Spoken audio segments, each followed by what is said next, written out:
for the Water Quality Management Committee to thrill you, excite you, challenge you. I notice we have 2 selectmen on board tonight, so let's be very careful of what we say we can do or not do, because after all, we only advise them. We have Amy, who she's going to talk a little bit. We have a person named Bob Whitten or Whiting? Whiting. Okay. I'm going to give you some leeway, Bob, because usually we like to see before we let anybody speak what they're going to talk about. And I know you didn't submit anything, so as people in this room will tell you, I'm not afraid to say you're out of order and your time is up. So hopefully you've got a good presentation and it's on topic. And if it's not, that's cool too. Just come up to the podium, introduce yourself, where you're from. Bob Whiting from... You must watch our meetings so you know who the people are. I don't watch the meetings, but I follow the activity in the enterprise every week. Oh, You haven't seen anything. Ken Foreman is our Very filtered in the enterprise. reminder of what time it is and why he's not here often. Ed lives in the Heights and has been active in town affairs and is, he's the hard number guy on this group. He's got the things. Steve Layton is our philosopher. He's always got something. I'm just going to warn you. He will look at you and say, "I know you're going to agree with me," and then he's going to launch into something that you are like. I don't agree with you. John Waterbury is the emeritus brains. He's for how long, John? 30 years. You've been saying we need an outfall. Please. We have our senior scientist on the board now, I guess, Tom. I think John's more senior than I. He made him- certainly knows a lot more than I do. Yeah, I made him emeritus, but now I'm going to make you that. And then one of our most recent addition is Jonathan Kaufman, who's he's just brilliant. I mean, every time he does something for this board, lately I'm like amazed. No pressure. And Kristen does our sort of technical support and whatnot. How long do you need? Let's kick it off with 5 minutes and see if it goes any further than that. That's fine. I hold to a strict 2-hour-long meeting. Perfect. Okay. Perfect. And I'll hold myself to a strict 5 minutes, and you tell me if we go to 6 or 7. I think I'll appeal mostly to maybe to our philosopher at the moment, hopefully not the money guy. I'm going to get you a stone, by the way. Philosopher's stone, never mind.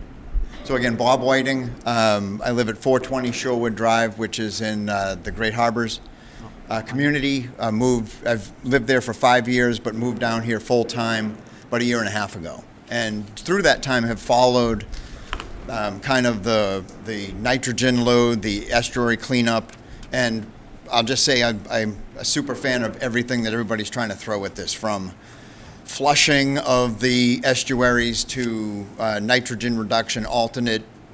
I think solving problems like this do come with like a full toolbox. 3 things struck me. One is some of the numbers I see are, it seems like these are all the right things to be doing, but some of them certainly take a lot of time. Right, sewering is going to take a lot of time, and it's going to take a huge paycheck, and it's going to be, in my best Boston accent, wicked disruptive. Right, we're going to have the streets dug up everywhere. I don't disagree with it, mind you. I don't disagree with it, but it got me to thinking, like, is there just another way to look at how this might work as well? And here we go to our philosophy. Right, I pondered whether we could look at something that could be done faster, maybe less costly, and again, start reducing the nitrogen in the estuary faster. If we looked at kind of human waste the same way we look at our own trash cans or recycling, right? The way I looked at it is right now, when I have my septic tank pumped, the advice is every 2 to 3 years, and it's a cost of about $250. So I've got my waste sitting in there for 2 to 3 years with that nitrogen just flowing in. Not a scientist, but fundamentally that's the way I thought about it. And I thought, well, what if we could speed that up? Instead of 2.5 years or 3 years, what if we collected that waste and got it out of my septic tank faster, like 4 times a year or even monthly? Would there be an economic model? Could there be an infrastructure way to do that? And there would be an economic model that allowed us to do that in a way that was, again, equally as expensive or less expensive. I think the answer is maybe. So when you think of how the trucks get dispersed nowadays, right? They've got one, they're doing the septic up in North Falmouth, then they're in East Falmouth, then they're in McCoy, et cetera. Super inefficient. Look at how the dump trucks go around our neighborhoods, one house at a time, right? In Great Harbors, we're only about a third that are full-time there. So maybe X number of times a year, you're just running around house by house for those houses that are full-time. And maybe there's a little increased service there during the summer. At $250, right, some of that expense that I'm paying is for the septic person to dump that. And I think they pay the town of Falmouth to get rid of that septic. And I think it's $105, $1,000 or something like that. So maybe there's a way to eliminate that cost to the septic guys and make their routes more efficient, that they could get to maybe $50 a house. Just some back of the cocktail napkin numbers. If they ran at $50 a house, I'll give you another number that I think I saw in the newspaper, which is if we do the alternate septic systems, I think the fee was around 15 to 35 grand for the alternate septic systems. Somebody can challenge me on that number. And there's about 5,000 homes that might be suitable for that. So the total there is 100. If you average it out 25 grand, it's 125 million bucks. If we took that same number, right? If we could get this down to $50 a household, it costs us about 250 grand to pump those 5,000 homes. And they're all condensed, right? They're all in these neighborhoods around the estuaries. That would make the annual cost if we pump those houses $1 million 4 times a year, right? So if we then keep on going, we say, all right, if it's $1 million 4 times a year, right? We could do that 4 times a year for 125 years and still meet that same $125 million. Or we could just get more efficient on how we do that. We could pump it 12 times a year. I'm gonna stop there. I just think there's a model there. I'm about to tell you that there's a fundamental flaw Good. in your concept. A septic tank works like this. When you flush your toilet, that water goes into the septic tank, and then it overflows into the leach field. Yep. Okay? The tank is not an empty tank, it's a full tank. Okay? The nitrogen is in the urine. It's not in the solid matter which collects in the septic tank. Yeah. That's primarily carbon. Okay? What you're sort of quasi-proposing would be what's called a tight tank, which every time it gets 2/3 full, an alarm goes off, somebody's got to come out and pump it down. Having sat on the Board of Health and having seen people who are, Title V doesn't allow tight tanks except by a variance of the Board of Health. And when that happens, I will just give you an example. The folks at the Tides Motel down there right on the end of the harbor, Yeah. Inner Harbor, they had an issue about getting their new septic system in, and we let them go to a tight tank. They literally were pumping that almost daily in the summertime. So you go to a tight tank, there's a lot more pumping than you're identifying. Yeah. And then you don't go to a tight tank, you're not getting the nitrogen. So you're not helping out the fundamental problem, which is the nitrogen in the pee and the urine, which goes to the septic field and then goes into the ground. And is the tank, because it's not a tight tank, does that tank fill up just naturally because of groundwater and rainwater, or is it the... When you buy your tank, it's empty. You get it pumped out. Yeah. It's empty. And then you've got to put, they're usually 1,500 gallon tanks. Yeah. So if your toilet's dumping out a couple of gallons at a time and you're taking some showers and using the dishwasher or whatever, washing dishes, it might take you a week to 2 weeks to get it back up to the point where it's now functioning as a septic system. Solids settle out, urine and water go out to the septic field. Yeah, and that all made sense. I tried to jam in some averages, right? If it's average around 50 gallons a day per person, per household. I'm a family of 3. We're at 150 gallons a day. That's every 10 days. We'd have to be pumping every 10 days in my house. That's not enough. If it was every 20, I just thought there was a model there, but I understand exactly what you're saying. We don't discourage anybody from coming in. What you're proposing is that we capture the carbon, Yeah. and we don't need to capture the carbon. We need to capture the nitrogen. And right out of the gate, I appreciate just the town and stuff where I can come in and present like that. That's good. So thanks for the time. But we always give people a chance. Ed? Facts and figures. I don't have a question for you, but I have a comment on what you said. There are systems that people install that are two-tank. One is for the gray water and goes to the Tidal 5 type of leach field, and the other is a tight tank only for the solids and the urine. And they're pumped based on averages and an alarm that says it's full. So it does take all of the urine, all of the solids, and puts it in a tight tank. You need two tanks to make that work. The other is for your showers, your sinks, and your laundry, and what Yeah. have you. So it's a two-tank system, and there is at least one installer in town that pushes those and has some of them out in the field. And Yeah. so, But you know, you- it's an expansion of your concept, but that's what you would need to make that work. Yeah. You'd have to pay for the excavation of the tankage, by Oh, which sure, point, you by know. which point you may as well put the IA. Anyways, Well- I'm gonna ask Corin a direct question. Corin?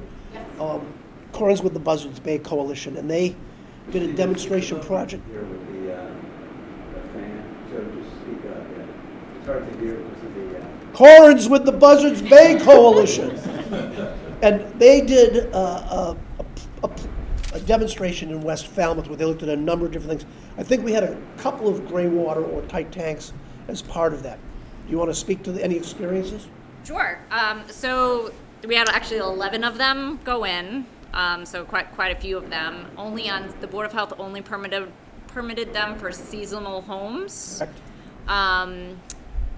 If the alarm is operating properly and homeowners don't unplug it, they can work very well at isolating the nitrogen in the black water tank.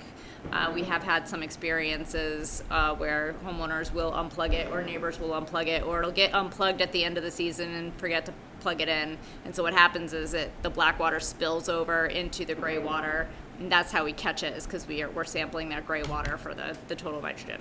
Do you have a sense of how frequently in the summer they have to pump them out? So for seasonal activity, probably 2 to 3 times a summer. Twice a summer? And those are 2,000 gallon tanks. 2,000, okay.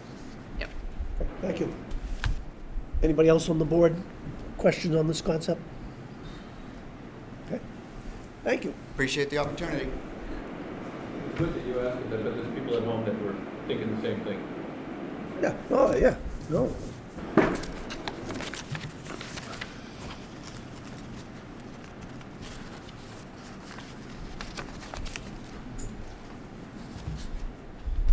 Good to see you. Yeah, sorry.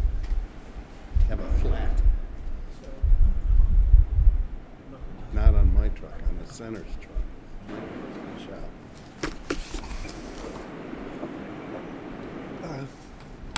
What I'm going to run through now, this is a draft. I'm looking for your input. Talked for a while as we were developing geo-boundaries for all these watersheds. Where would we go with it? And I've said that, in the early part of the year, I wanted to try to get in front of the selectmen, explain to them where we're at with, watershed planning and geo-boundaries and everything else. So, watershed planning approach, how will geo-boundaries be implemented? Quickly, the Mass DEP's nitrogen-sensitive areas. There are 30 of them on the Cape. 14 of them are in Falmouth. Some of us know that, but just to make sure. And then the big picture is that a watershed plan has to be created by the town and approved by the DEP for each of those 14 watersheds. The big items in the plan, thank you, Jonathan, for summarizing this. I've cribbed your notes. There has to be a description of all planned actions to achieve the necessary nitrogen load reduction. That can include a number of things, not just sewers or IAs. And then there has to be an implementation schedule with activities that have to occur within 5-year increments. So there's on a 20-year cycle, once you get your plan approved, year 5, year 10, year 15, year 20, you have to see where you're at. If you miss your targets, you have to have already set in place what's known as a contingency plan. And the contingency plan can't count on shellfish or inlet widening or fertilizer bans or stormwater management. It has to be done with sewers and IA systems. That's what they tell you. There also has to be a monitoring plan that goes into it, and you have to have the costs associated with doing that. I had an opportunity last night to go down to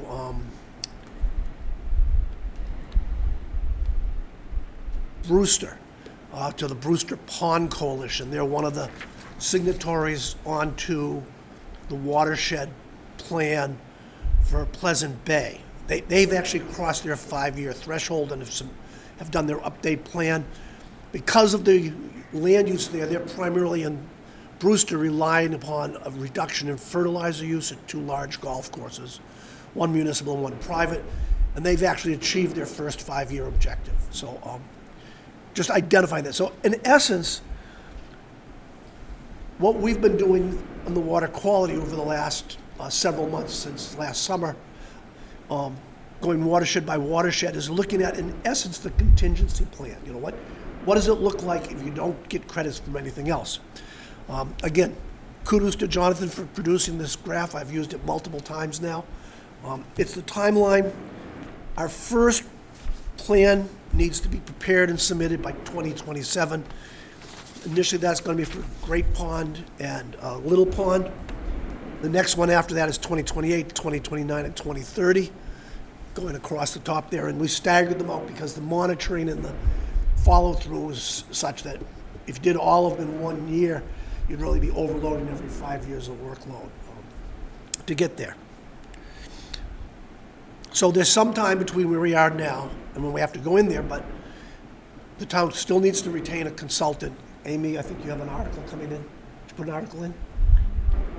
It's not, the warrant is not finalized. The warrant's not finalized, but the wastewater department did submit an article for the first sort of step of getting funding to hire somebody and start making these plans, because the plans will incorporate other things beyond what we've been doing. They'll have the costs, they'll have some other things in them. So what we've been doing under this contingency plan is evaluating how big an area may require IA septic system upgrades.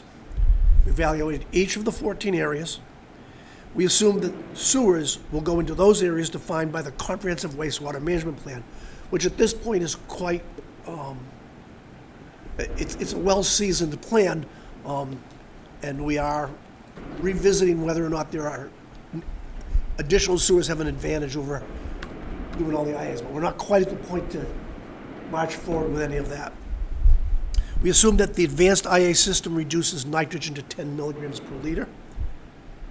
We essentially looked at the contingency plan, which I've already mentioned twice. Okay?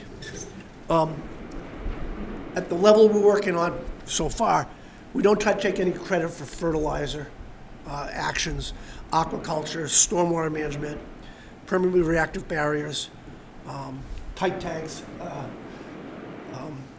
and urine diversion is, in my mind, urine diversion shows up once it's approved by the DEP as an advanced IA, not as an alternative. So that's why I didn't list urine diversion at this time, okay? We used water consumption records for individual parcels. If you use the MEP data, you get to one number. If you use the Cape Cod Commission's number, you get to another. But they're not that far apart in terms of the thing. So we're getting the big picture here. So geoboundary delineation. For each watershed, we have delineated the number of parcels that would need to upgrade to an advanced IA. The boundary around those parcels defines the limit, and known in the Geographic Information System, GIS parlance, as a geoboundary. And eventually, the final delineation of the geoboundaries will be determined during the development of the specific watershed plans. So by the numbers, there are 20,761 parcels in the 14 watersheds. Townwide, I think there's in the range of 23,000 to 24,000 parcels total. So this is a pretty substantial amount of the town. There are 13,716 single-family homes in those watersheds. There are 7,258 parcels within the proposed geoboundaries, of which 5,813 are single-family homes within the proposed geoboundaries. And for those of you that have an interest in it, we've posted at our website each one of the watersheds that got analyzed. There's much more data and information on loads, nitrogens, loads per household, water usage and everything else. So where do we get to? We get to this map in which you see the existing sewer service areas are in, that's sort of purpley colored. I should learn what these colors are. There's planned sewer areas, which is the TASER area we're working on now. There's proposed sewer areas which fall out from the Comprehensive Wastewater Management Plan going towards the east along 28 and generally south of 28. And then these areas in blue, going with this contingency planning sort of approach that we've done, are the suggested IA geoboundaries. So that's where we've gotten to with the work we've been doing. Then I'm in front of the Board of Selectmen, because there's a couple of big items out there, and I just feel it's incumbent for our board to tell you what we've been doing, and then get from you some feedback on how we can approach a couple of things. There's two big questions that are yet to be answered. One is, how do geoboundaries get implemented? I'm not asking anybody to make that decision tonight, but I think it warrants some discussion going forward, because once we start writing watershed plans, we are going to need to identify the steps that we're going to have to take in order to implement those geoboundaries. I've got three ways I can conceptualize that happens. One is through something involving town meeting and a vote of the general public, to accept them and agree to them. That could be zoning overlay districts or some other mechanism. The other one is the Board of Health regulations. The Board of Health is currently finalizing an initial public health regulation for new construction and certain other specialized conditions inside these areas that they would have to update until we get the plans in place. And the other big question is, what is the cost and who pays? The Water Quality Management Committee has been wrestling with that a little bit.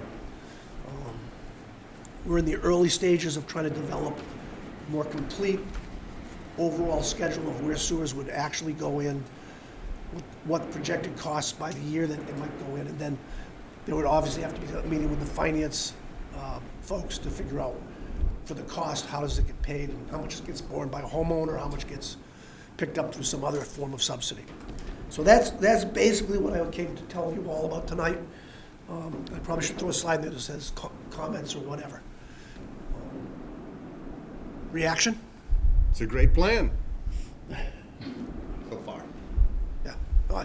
Again, I'm looking for some feedback if you think that there's something that we didn't say that needs to be said. You didn't say? I don't. Okay? I'm going to ping Jonathan. You're next.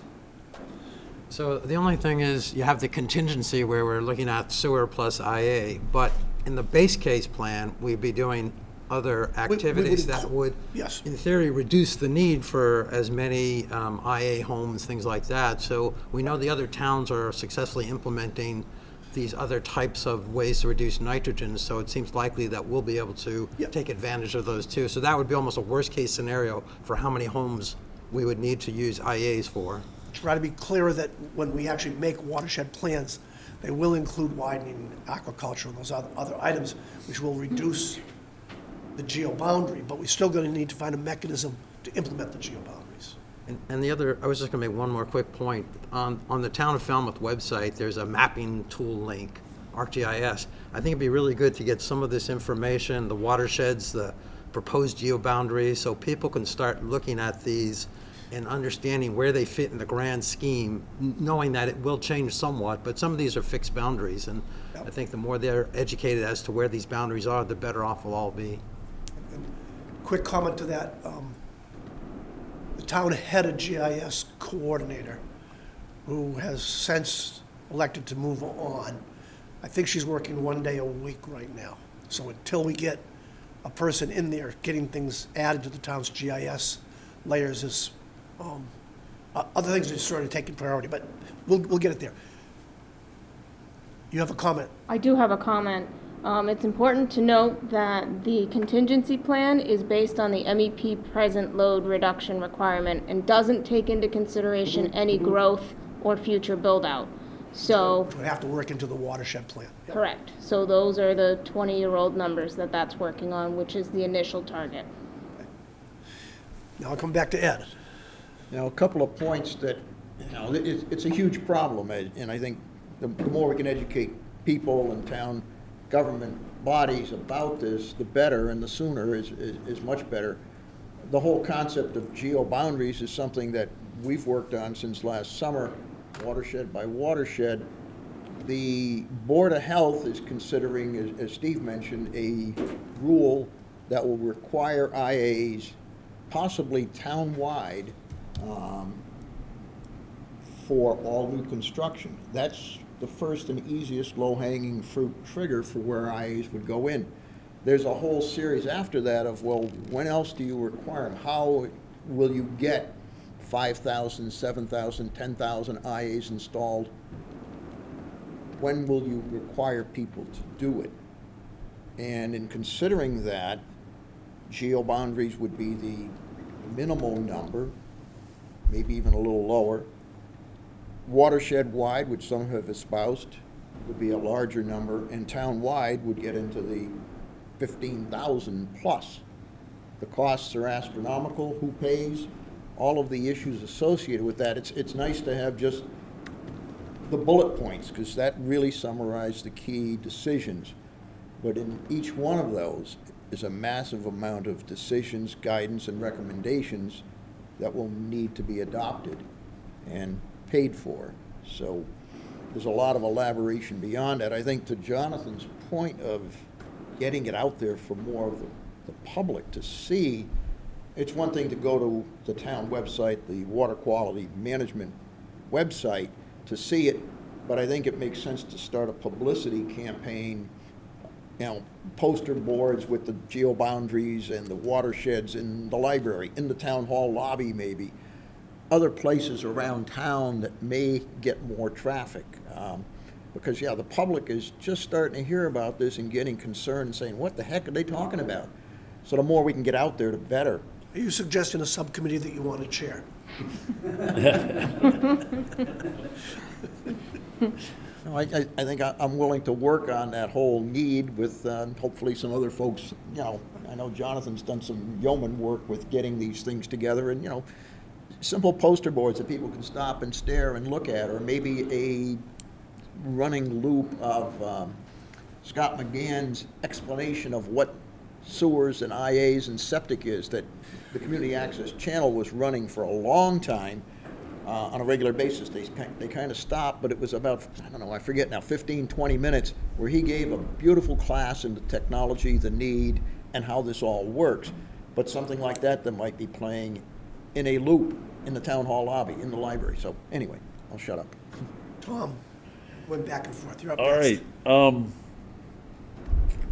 I hope people will excuse this. I know football season is almost over, but I'm going to use some football analogies. The absolute most important thing we can make clear to our decision makers and the public is what's the goal line. The goal line is to reach the TMDLs for each watershed. Healthy estuaries. Right. So within each of our 14 watersheds, we need to reach that goal. And that goal line is moving because, as you already alluded to, we're using data that's 20 years old, and I can promise you things have changed. The other part is what's the game plan, and I think the underlying game plan since last summer when we started drawing the geo-boundaries was what's the absolute minimum number of households that we can demand this upgrade from and reach the TMDLs. So I would maybe have slide 4 really focus on, again, it's a poor analogy, but I'm calling it the goal lines and the game plan, how we're going to get there. Because people do stop you on the street in Falmouth still and say, what the hell's going on? As Ed has already pointed out a couple times. We need to really make it clear what the forcing function is here, what's driving this thing, and how we're doing our very best to get there with the minimum financial and physical disruption possible, whether it's putting in sewers or whether the individual homeowner is going to have to dig up his yard to upgrade, and I'll stop there. Steve? Can you go back to the slide with the number of parcels? Watershed was by the numbers. It doesn't, if I was on the select board, my first question would be, where's the line for sewers there? And does geoboundaries include the sewers, or is it the nitrogen sensitive, is it just the IAs? This is just the IAs. I need to be, think I you need to should be make clear that by that. clear. Yeah, IAs, I can make this IA, watershed IAs by the numbers or something. And then my main question would be, you have said correctly several times, I'm pretty sure, I take your word for it, that I'm sure I'm gonna agree with you. sewers take out twice as much nitrogen per household as the good IAs. Yeah, roughly, yeah. And you can draw a graph of the cost of IAs and the cost of sewers versus lot size, and there's a crossover point. But I would ask you how, and if you don't want to give it to me in the talk, give me a written report in a week. You don't want me on the select board.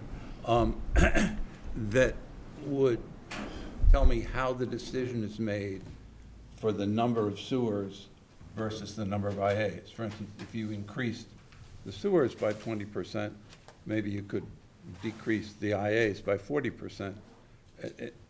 How do you make that economic trade-off? That will be forthcoming.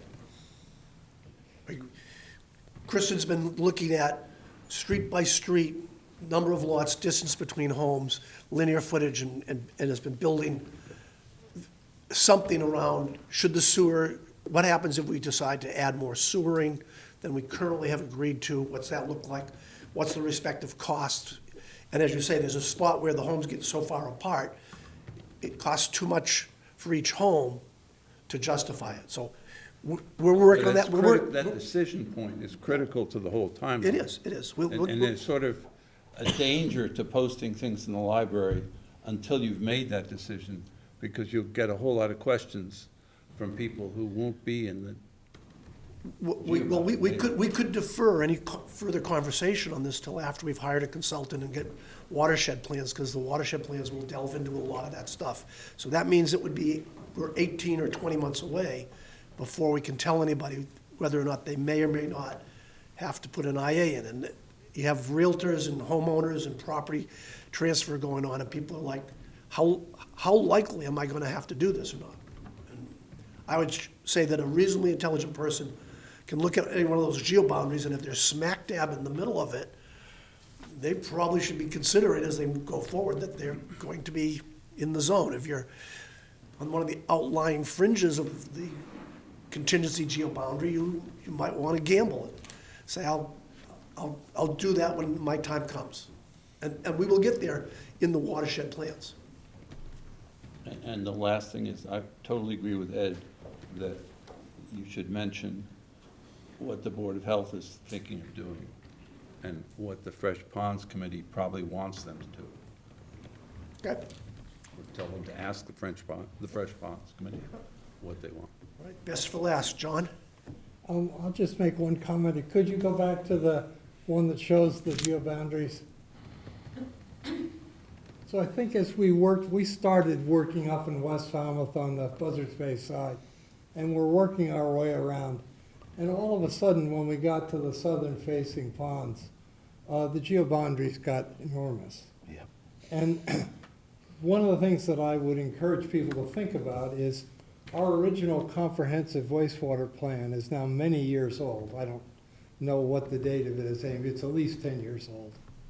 And so when we're now thinking about, we had a plan in that comprehensive wastewater plan to sewer those areas in green and red eventually. But I think we're at a point now, having looked in a preliminary way at the geoboundaries, that we need to rethink that in a major way. What should be that ratio of sewering to IAs? And when I look at those huge blue areas, I think, you know, we really need to take a hard look at how we've decided to do that.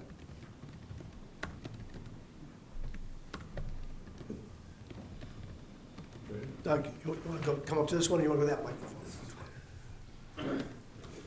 Hi, Doug Brown, Select Board. I would just make an observation that the language says planned sewer area for the T-Ticket and Acapesket area and proposed for the seacoast.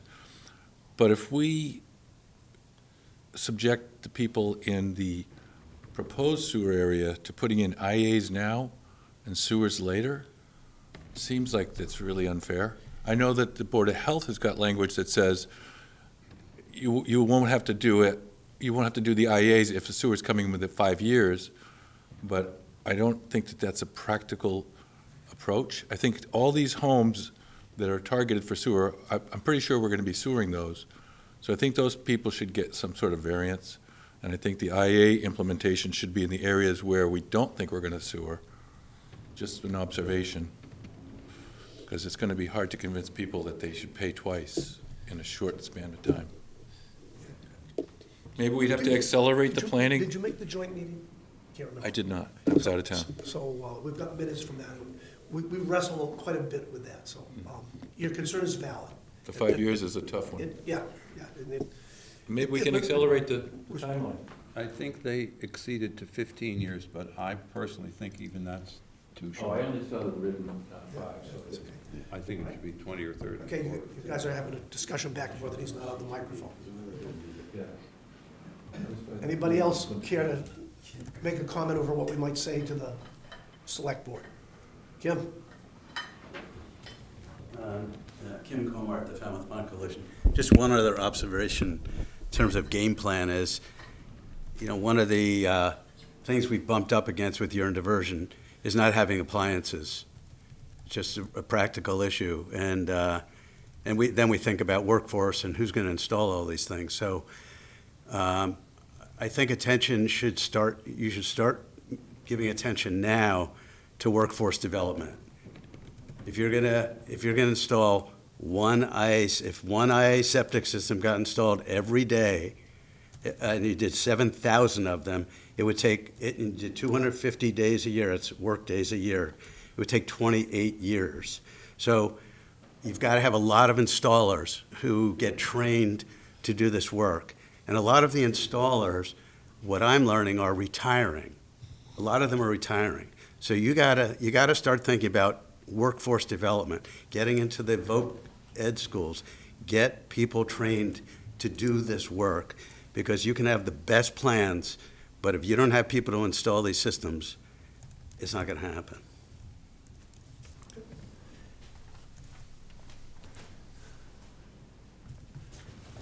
I got you next. Matt Hanley, Surfrider Foundation. If you look at this map, you can see, like in the southern watersheds, you can see the IA system stretch right to our boundary, and that we have nitrogen coming in from the Otis Air Force Base or Joint Base Cape Cod, whichever you choose. When it comes down to paying for it, I'm quite sure, Doug, the Board of Selectmen's looking at the base saying, like, you need to start paying for your contribution to our nitrogen problem. I'm going to cut you off, because previously the base did a study on their nitrogen, and they previously gave the town a large sum of money as an offset for their nitrogen, and they've been monitoring what they've been discharging since then, and the numbers have come down. Oh. Okay? Oh, I'm glad to hear that. Other thing I just is, didn't want you to go on and on. about yeah, something no, that's that was not- about it. The other thing I brought up multiple times is that we need to look at large nitrogen contributors, and we need to stop saying households. It's not single-family households. This is a town problem. The single-family, multi-family, apartments, nursing homes, schools, everyone's contributing nitrogen, and each one of those need to be called out separately. And I don't know what the cost is per person or per bedroom and how they do it for larger facilities, but we need to look at that. So you come back to by the numbers. I distinguish between 7,258 parcels that are within the boundaries that will have to do something. So that includes the apartment buildings, the more commercial establishments and whatnot.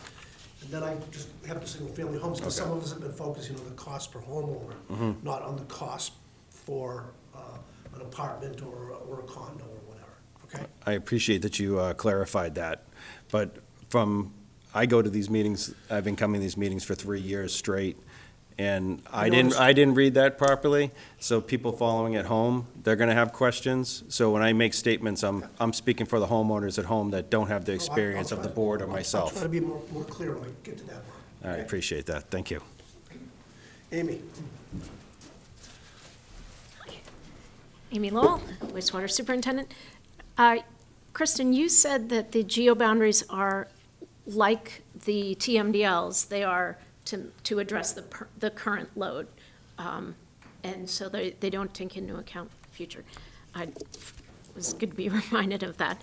And I just wanted to reiterate the question of sewering and how changing plans for sewer might affect the IA boundaries, and how you talk about that to the select board. You know, if you're giving this presentation before those things are resolved, how that gets addressed in there.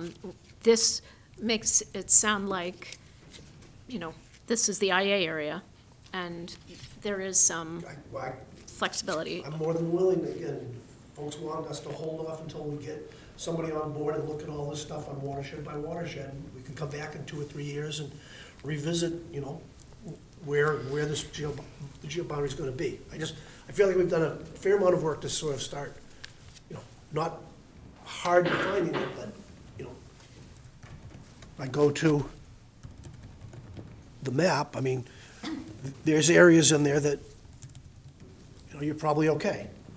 Other areas, you know, particularly the Great Pond watershed, I mean, that's one of the biggest, the whole Coonamessett River and the load that comes out of that is a very, very big load. Same on the Wacoit end, they're big. Some of the other ones are a little more manageable, but.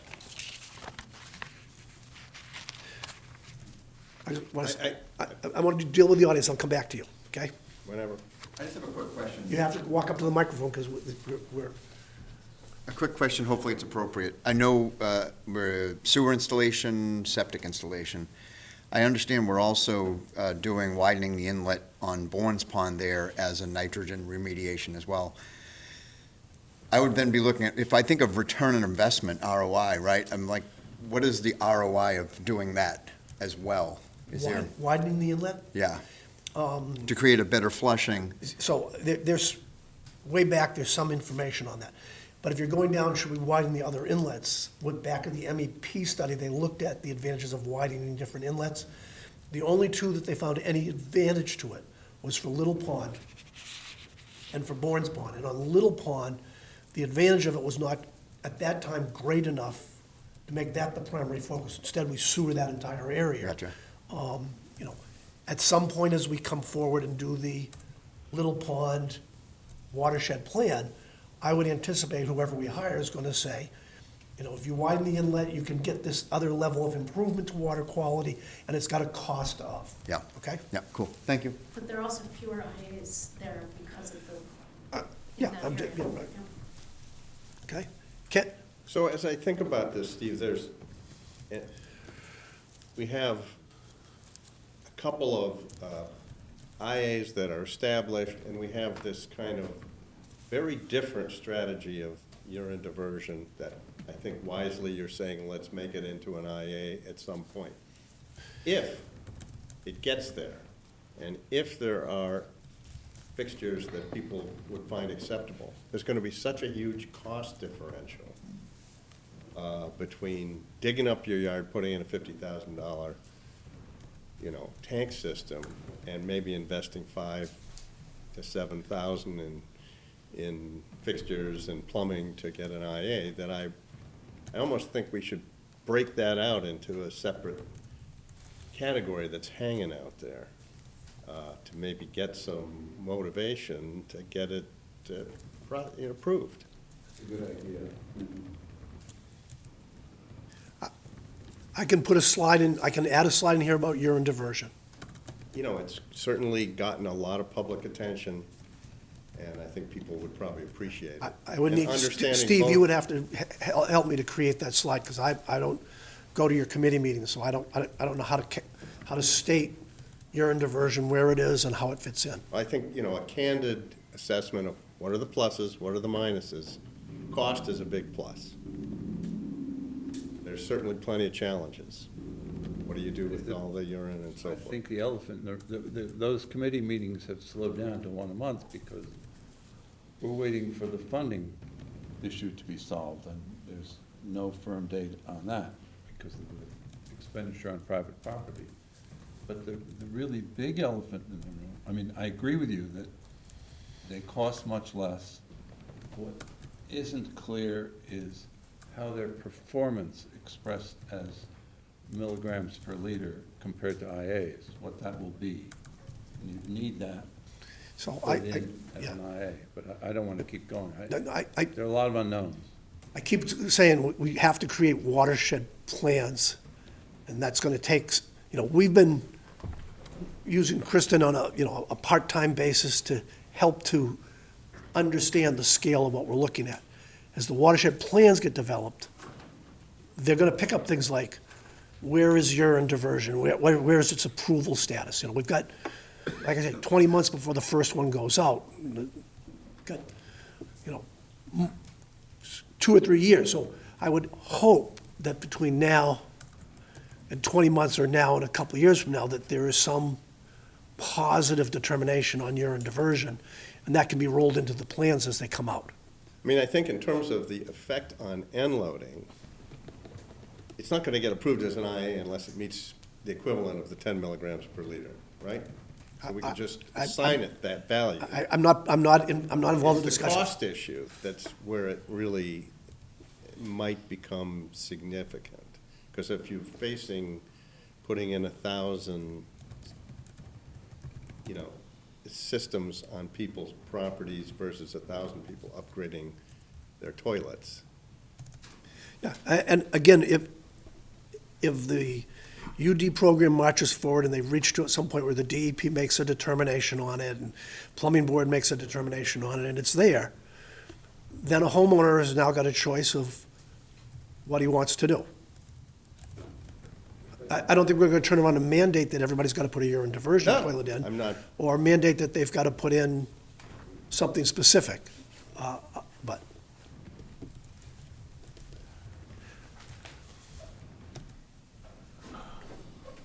Doug Brown again.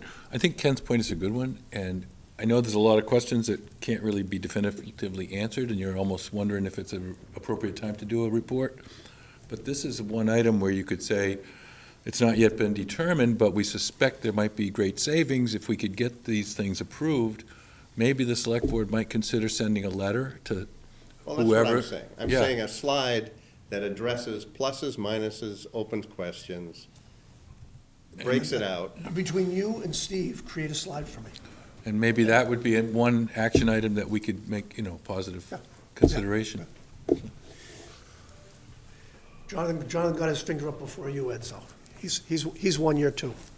What's our Just one timeline? thought is, Okay, good. for the maps here, it'd be nice to see an alternative scenario that looks at increasing the sewer capacity up until the maximum allowable for the outfall pipe, and then show on our geo-boundaries for the IAs how that changes as we increase sewer, how that blue polygon decreases in size as a scenario alternative to what we have now. We are working on that and we expect to come back and show a revised geo-boundary. For now, what we've gotten to is what I keep calling that,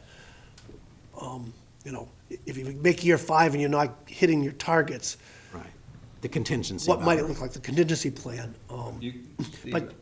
But again, I try to get to the end here.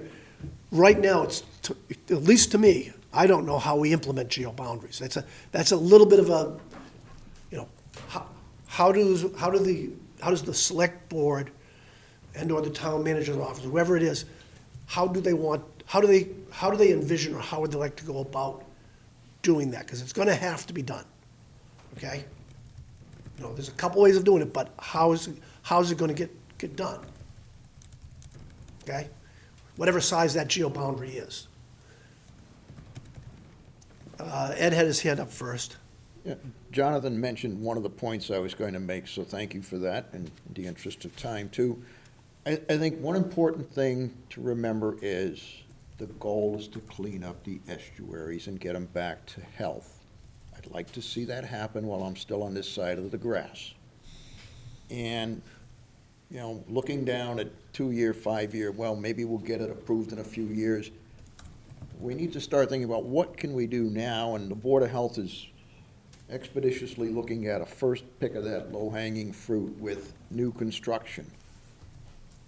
I think just as a perspective, what are some of the other towns around here doing? Mashpee, our neighbor, has put in an edict that within 300 feet of all surface waters, and now it's within 1,000 feet, they've revised that, but just 2 years ago, you've got to put in an IA. When? New construction, increased flow, or system failure. Let's go across to the vineyard. Tisbury has the tightest regs that I am aware of. In 2022, 3 years ago, I guess now, watershed district defined, and they are looking at possibly extending that boundary to 1,000 feet of any water body. But they require IAs starting 3 years ago. New construction, increased flow, added a bedroom or something, substantial improvement to the house, system failure, and here's a big one, transfer of property. Those are what we refer to as the triggers of when an IA is required. They require that at that time, they defined the best available technology, 13 milligram per liter. Now we're looking at some systems that hopefully will perform at 10 or better and seem to be doing that. We need to do something quickly. New construction is a start. That'll give us maybe 100 or so a year. Doggone, the estuaries are a mess, and we need to try and move forward with something that's gonna happen. And I think IAs is one of the things. We're gonna have to do it. We're just dancing around, not biting the bullet, and putting in some mandates and triggers sooner rather than later.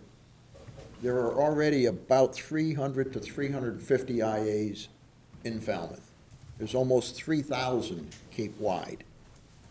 People have done it, people are doing it. Some of the technology is a little dated and it doesn't perform better than 19 or 25 milligrams per liter of nitrogen output.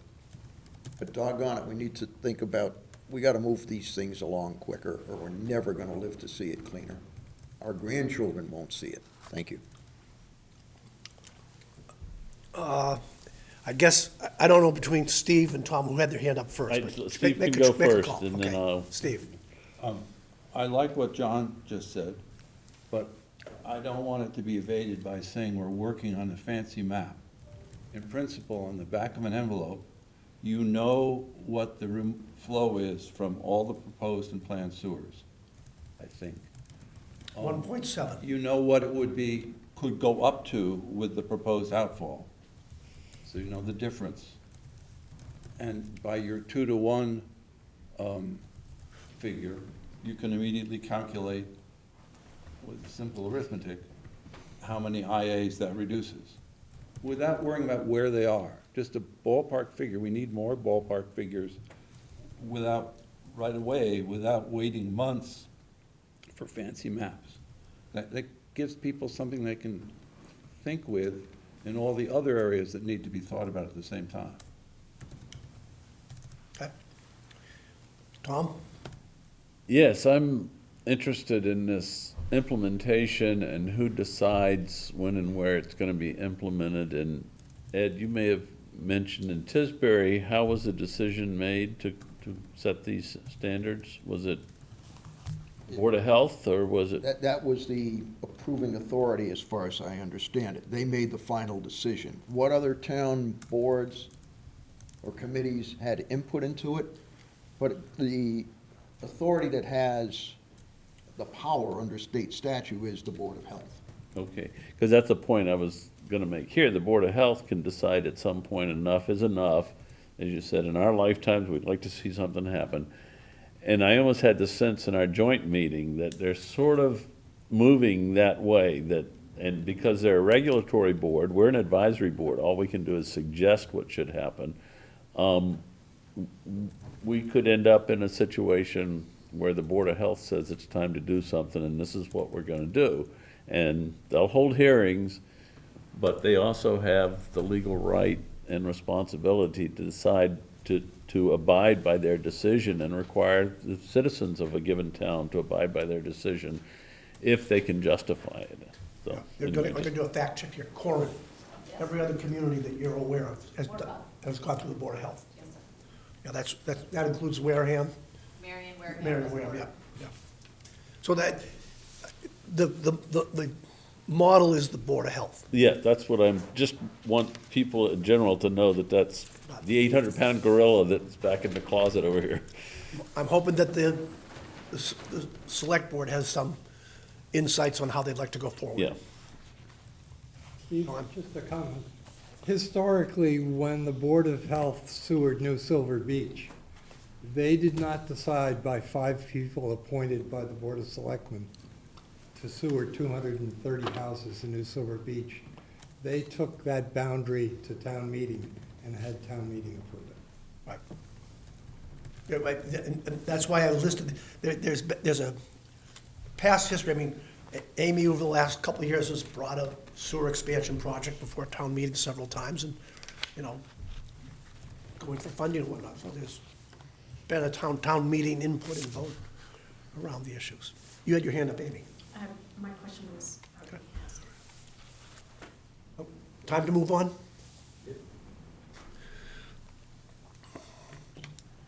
Okay, good.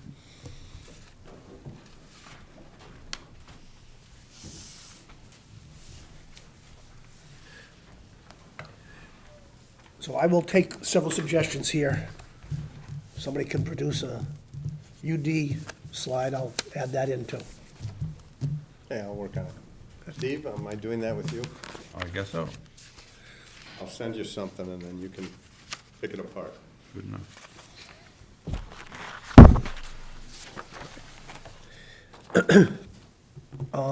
Item 3 is status of outreach on septic tax credit changes. Brief reminder, this board went before the selectmen and made a suggestion to the septic tax credit changes. They said, sounds good, go ahead with it. Jonathan's had some time off. I've just arranged with Jonathan to catch up with him on Tuesday next week to look at where we go. But was it you, Ed? Somebody today said that down Cape, somebody put in an article? David Vieira did. He submitted the bill. No, but somebody else down Cape to put one in too. Well, that's what I sent. No, that was for a sewer connection, and it's the same sort of non-refundable tax credit, but Yeah. it has less money than what's already in there per home, so I don't see the point of it. Yeah, so I think we're at the point where, we've got a couple of months to make sure we've got support. And that means coming up with a plan to outreach to all the other communities on the Cape, all the representatives and whatnot, so. Right, and Doug Brown has been instrumental in sort of Yeah. reaching out to the other boards. And the board of the Cape and Islands Municipal Leaders Association did agree that we're gonna, Sorry, I should just get you a seat up here and give you a microphone. So the Cape and Islands Municipal Leaders Association, of which I'm currently the president, did agree that we're going to use our email blast to send that work that Jonathan put together to everybody, all the select boards and all the town councilors. Yeah. I thought it was already done, but apparently it's still in the works. We have the Mass Municipal Association meeting in Boston this week, but I think we're a little busy.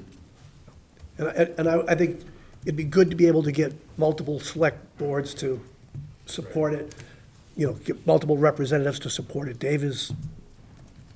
We're fortunate that Dave is a Republican because he's on several committees, whereas when there's a lot of Democrats, they don't get on all the committees that are important to us, so.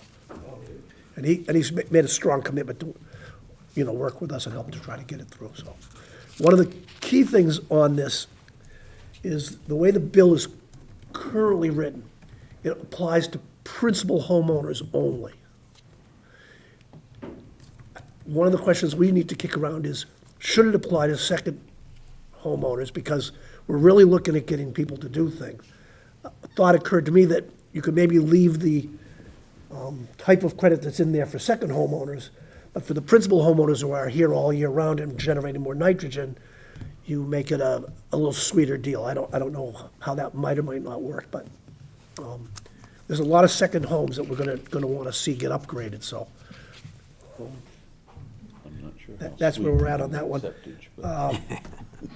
Like I said, I was in Brewster last night at their pond coalition annual sort of meeting or whatever. I didn't speak publicly, but afterwards I introduced myself and noted where we were at with this septic tax credit, and the town manager said to get back in touch with him, and he'd help facilitate it at their end. So, okay. The other thing that we've had rattling around in front of us is this question of fairness and setting aside the fact that we can't spend money on private property. Thanks to Tom for working on the wording of this. I don't know that do we have this on a slide? I can put it on a slide if you want it. Yeah, I think that might be helpful. So this is a sort of a proposed recommendation from this board to the select board relative to costs and fairness, okay? Tom, do you wanna go read this? I'm hoping, yeah, I mean, I could. Yeah. Stand. You- I feel guilty Yeah, reading but it not to everybody, people. we have an audience, so we have people sitting here, so. Well, that was why I was hoping it was gonna be up on the screen and they wouldn't have to follow my stilted presentation. All right. Kristen just found it. Yeah. Yeah. Yeah. So, just by way of introduction, underlying theme here, I think that's concerned several of us, is that the way the IA upgrade procedure is gonna work is that we're gonna call on a large number of people, but still it's a fraction of homeowners in Falmouth to undergo not just the disruption in your life of having your yard dug up for the installation of an IA, but some pretty substantial costs. And the costs are all up to debate, but it's gonna be tens of thousands of dollars, and we'll just let it go at that. The irony here is that the result of this upgrading of the septic systems is we have to assume is an overall improvement in water quality, the environmental health of our coastal embayments, whether it's on the Buzzards Bay side or the Vineyard Sound side of town. And so what we've been wrestling with for quite a while is to try to figure out a more equitable distribution of this burden, where, as I said, right now it's set up so that a substantial fraction, but still a fraction of people in Falmouth are going to have to bear this burden in return for the town as a whole benefiting it. And I deliberately cast a wide net with this, and I apologize. It is pretty wordy, but the opening paragraph basically repeats what I just said, and let's see, am I set to run things? Yeah. The second paragraph talks about the negative aspects to the homeowner, and we've mentioned a couple of these things already in meetings there and today. There's tax credits, there's a couple of other situations where there could be some financial relief, but in the larger scheme of things, it's small. And in many cases, many of the homeowners, you've heard discussion back and forth here about primary residences and principal owner-occupied houses being only eligible for this. And there's a lot of second homes here on, not just in Falmouth, but Cape-wide. And so I added a sentence here, currently, a phrase at the end, currently many homeowners won't be eligible for any financial help at all. And then in the third paragraph, I'm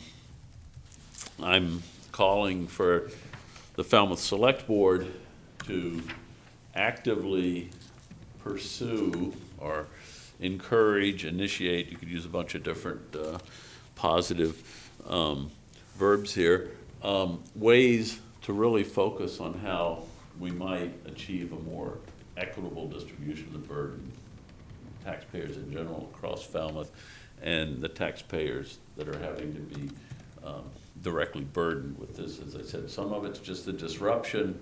The long-term effect is the financial effects, and I hope everybody's had a chance to read through that. And comments, I did make a mistake at the end, and actually Ken is the one that caught me on this. It's supposed to be affected homeowners. I looked at it 3 or 4 times. I was rushing to get this out to the committee members last night, and it should say affected homeowners instead of effected homeowners. But first, I guess, comments from the board. Yep. We'll start with Jonathan. I mean, I fully support what you've written, so I have nothing to add. That's good.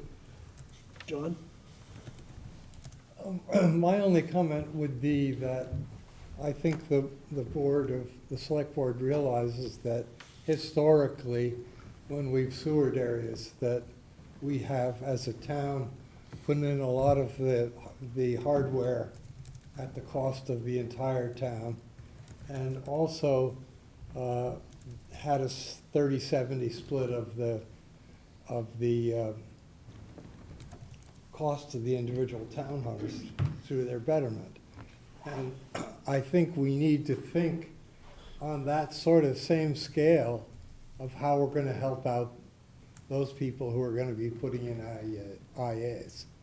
And so that people who will be required to be sewered, that there'll be a comparable financial help to the people that put in IAs. So, and the challenge of how we do that is considerable. So John, what, in this last paragraph, I could literally put in historically, or as an example in the past, the town has shared some of the cost of this by, a betterment split or whatever phrase. We could certainly fit that in the paragraph. I'm sure the selectmen are well aware that that's... Well, I know they are. I actually, if I could, I wrote this in the tone of as if I was writing a letter to the enterprise that was going to get the...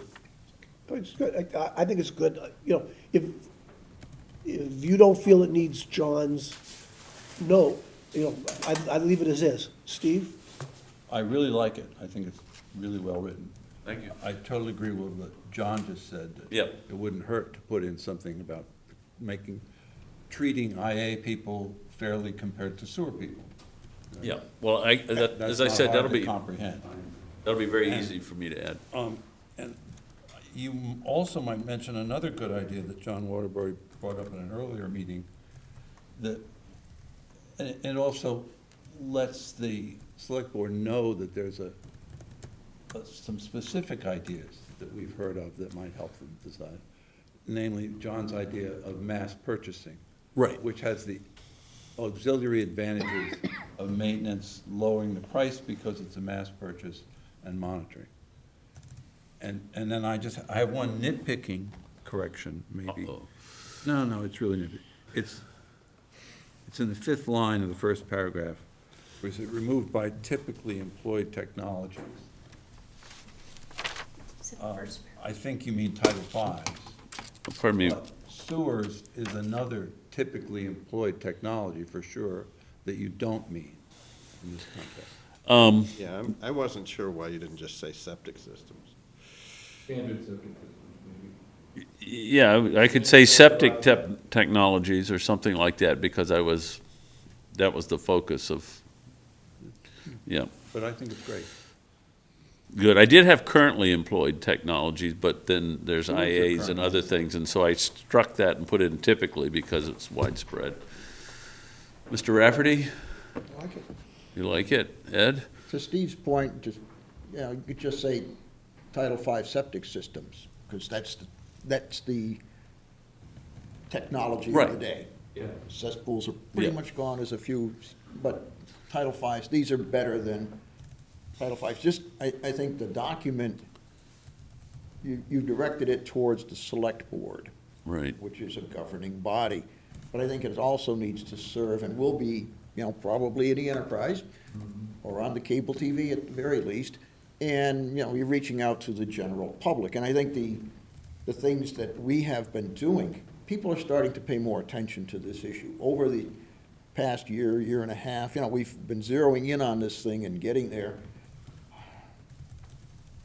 We talked about the septic tax credit, and, I don't think the general public, and probably a lot of people in the room are aware that Dave Vieira has filed a bill to revise that. It's just a placeholder language to be determined, but there is an actual bill on the docket at the State House. And that's something that we will be working with. And I know Doug is doing some great stuff, reaching out to the other select boards and governing bodies on the Cape. So I think the public needs to be aware of, hey, we're doing some stuff, and that's an important step. The whole scope of that bill and the whole scope of any support has some key issues to be determined, and a big one is just permanent year-round residents or all residents, bringing in the second homeowners, which takes the number of people you would have to give some support to from a few thousand to maybe 10,000 or 8,000. It's orders of magnitude increase in it. So I think it's a very key question that the town fathers will need to be looking at. Because where the hang is the money going to come from? This is not in the capital plan. No. The septic tax credit is state funded. We're all taxpayers, we're all paying towards that, but it brings it to a much larger pool of resources financially. Yeah. So if we are successful in getting that made a refundable tax credit, which means you get it even if you don't owe taxes, it protects and helps the low-income homeowner. Yeah. As it's currently structured, it only applies to permanent year-round residents, but you need to have a tax liability. And I think, people are slowly hearing about that, but I don't think we can repeat it enough to get it socked home. It's part of, one of those educational slides maybe that we might want to do, and that I'd be happy to work on. But I think that's an important decision point that's going to fall on the governing bodies of this town. We just recommend and suggest and point out caveats maybe based on all of the work we've done. Enough. Ken? Well, I second what Steve and Ed said about, first of all, let's make it specific to Title V's. Right, yeah, I think that's, that's easy to do, and, you say a large number, and we have some numbers from Steve here on a number of parcels in the proposed geo-boundaries. It's not broken down, I don't think, by how many would be on sewer and how many would be. yeah, I deliberately, That table was only about IAs. Okay, so you're saying 7,000, more than 7,000 parcels might end up being, so I don't know why not use that number, because it really conveys the magnitude of the problem. right. I'm gonna I argue- was I'm gonna- leaving I'm it gonna- deliberately. I just put a specific number there, because that number will continually change. No, I'm not saying it's be exactly, I'm saying you could say, as many, perhaps as many as, or more than. You could say it impacts thousands of homeowners. Yeah. Or in parentheses, currently But, 7,000. Okay. but, this is an opportunity to also educate and say, look, here's the size of this problem. A large number could be a couple hundred, Right, well, that's why I sort of held off with a general statement on the so cost of the I- IAs. But what I'd like to do, I want to frame this a little bit. So there's three things that we're trying to bring before the selectmen in the, relatively near future. One is the thing that I just did to talk about where we're at with geo-boundaries, which has got a little more specificity, if that's a word to use here. We also did the thing where we looked at our charging document, and that's with the town manager's office to review and decide if they like it or want to change it, and when it goes on to the selectmen. And then we have this, which is a motion by this committee. I'm in favor of keeping the motion to the point that we think there's something inequitable.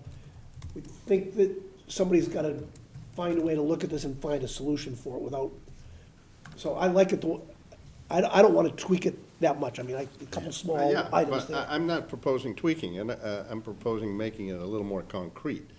So you want to make this a standalone document in addition to the other standalone Well, I documents? think it should dovetail. And if you're saying there are 7,258 parcels within the geo boundaries that might be subject to, upgrading to alternative on-sites, I don't see a problem with saying more than 5,000, more than 7,000.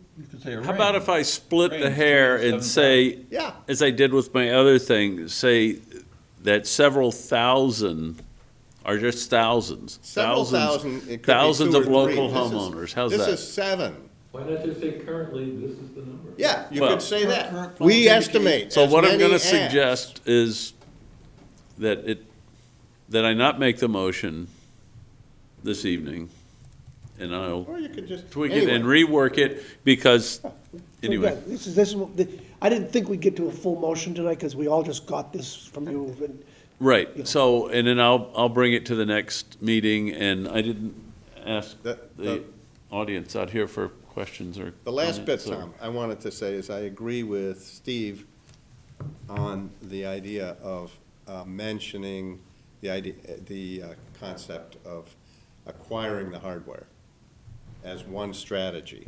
Well, we've asked, I cast a wide net, and I think if you mention one or two specific things, then some might people might actually read do into them. it and say that's exactly what they Be want, and careful. it's not what we You want. scroll down to the bottom, it says, Yeah. scroll down, it says, to look at financing alternatives. Yeah. Right? Financing alternative covers an awful lot of things. And other practical actions. Right. So, And you could put, for example, either we have to make a list of all of the things that we might do. Right. I'm trying not to Instead do of that. singling one out. I mean, there's multiple things that we I might just do. don't want it to be so vague that it can be, yeah, I nice trust idea. our selectmen, right? Good idea. I'm giving them a channel that wide to go More down. information is But better. I don't want to keep going with this much longer with Steve's permission, but any, One of the selectmen just Offend said people? more Oh. information, the better. Mr. Brown? Well, I would agree with Mr. Foreman's comment that you should probably make mention of it because it's a key element that you're wrestling with. And we've been advised by town council it may not be legal. It's a big challenge, and that's what the select board's supposed to do. So if we say we want to do it, then we'll have to figure it out. And if it's legally can't be done, we'll have to figure out if we Do we can want to find a way. mention, do we want to mention the sewer utility districts and having the county do all of the sampling? That could save some money. Maybe. I mean, I would identify the key questions that are important that be answered and addressed. Because if we just say, this is a great document, and we say, okay, then we don't really Yeah, address nothing has anything. happened. But, sampling and testing are not getting the solution in there. What's getting the solution is providing the hardware. Okay. Any interest? Can I say that? Sure, go right ahead. He's at the mic, he's I acting chair really right now. like this, and I trust Tom. He's certainly not gonna make it worse. And I don't mean that in the sense that it's You'd so be bad. surprised. No, I mean, I don't mean, at all mean that in the sense that it's so bad now that it couldn't be worse. I mean, that you only make things better, and it's now very, very good.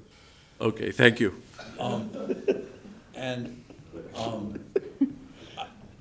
I'd like to vote to approve it, that How about we? that you're allowed to make any number of these little changes that you want to make, and that then we start working on a companion document Very good. with all the specific suggestions. A supporting This is the supplement. philosophy. Yep. I'm super happy that we got this far with the philosophy. It was a long time when people were saying they were opposed to the philosophy. Yep. So let's give this to the selectmen as soon as possible, and then give them a follow-up document. I definitely agree with that. Call it a supporting supplement or something. So, So, I would not be comfortable, these aren't like minutes where we vote the minutes as received, subject to the minor changes. This is a fairly substantive position that we're taking. Let's get the wording right, and then vote it at the next meeting. We meet frequently. We can Yes. call a special meeting, all we need is 3 days. good. Okay? Anything from here? Yes, ma'am. Come up to the lectern. Oh, sorry, I'm dropping everything. Lucinda Keith, and I want to say thank you very much. I'm a retired teacher. My money that I have, I've worked very hard for. I'm one of those people that didn't start saving right away, and when I look at the expense of possibly having to put in an IA, it would pretty much wipe out my savings, and that's very hard for me.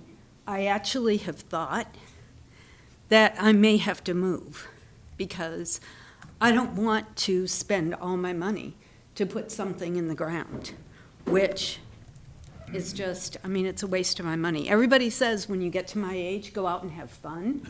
My fun is ripping up my beautiful yard, taking away my gorgeous native plants, and putting in an IA. So I thank you. Whatever the technical things are, just do it.